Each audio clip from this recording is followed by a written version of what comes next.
ఇప్పుడు మనం పనికొచ్చేదంతా తీసేసి పనికిరాని మనం తింటున్నాం. పనికొచ్చేదంతా తిట్టు తౌడు తీసుకెళ్ళి ఆవులకు పోతున్నాం. అవి చక్కగా ఉన్నాయి, వాటికి క్యాన్సర్లు, విటమిన్ B12 లోపాలు ఏం లేవు, మనకున్నాయి.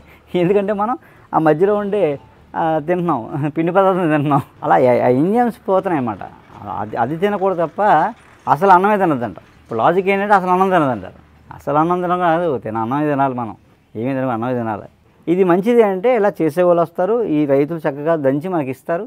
మనం కొంచెం డబ్బులు ఎక్కువ ఇస్తే మనకి ఆరోగ్యం, వాళ్ళకి ఆరోగ్యం. మనం లెక్కలేస్తాం, గుడ్లు లెక్కలని, చీరల దగ్గర బట్టల దగ్గర లెక్కలేము. లచ్చలు కట్టుకుని తిరుగుతుంటాం, మెల్ల బంగారాలు తిరుగుతాం. ఈ కూరగాయల దగ్గర, ఈ అన్నం మనము ఏదైతే భోజనం చేస్తామో అవి కొన్ని దగ్గరే మీకు లెక్కలు వేసేస్తారన్నమాట. వంట నూనెల దగ్గర వాటి దగ్గర లెక్కలు వేసేసి అమ్మో ఇంత ఖర్చు అయిపోతుంది అంటారన్నమాట. ఈ తర్వాత ఈ గుడ్లు లెక్కలని ఎక్కడ పని చేస్తే వీళ్ళకి వెళ్తారు. ఎన్ని అయిన తర్వాత ఏదో అవుతుంది, వెళ్ళి ఐసీలు పెడతారు కదా, అక్కడ కట్టేస్తారు. వడ్డీ చక్రవడ్డీ దగ్గర కట్టేస్తారు అన్నమాట. అప్పుడు సమ్మగా ఉంటుంది. అలా ఏంటంటే అదేదో అసలు మీరు లెక్క వేయకూడదు. భోజనం దగ్గర పండించేవాడి దగ్గర బేరం ఆడకూడదు. అలాగే ఎవరైతే తెచ్చి అమ్ముతున్నాడో వాడిదే బేరం ఆడు. మీరు బేరం ఆడేది ఎక్కడంటే దళారీ దగ్గర బేరం ఆడేది. దళారీ దగ్గర కొనకండి, అసలు దళారీ దగ్గర కొనకండి.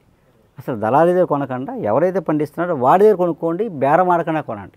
మంచివి ఇస్తాడు, అది ఇవ్వడం పుణ్యం, అది దానం చేసినట్టు మనం. సో అది మనకు వంట పడుతుంది, మనకు ఆరోగ్యాన్ని ఇస్తుంది. అది గీసి బేరం ఆడి ఎడుతూ మనకి ఇచ్చాడనుకోండి, మనం ఎడుతూ పోతాం.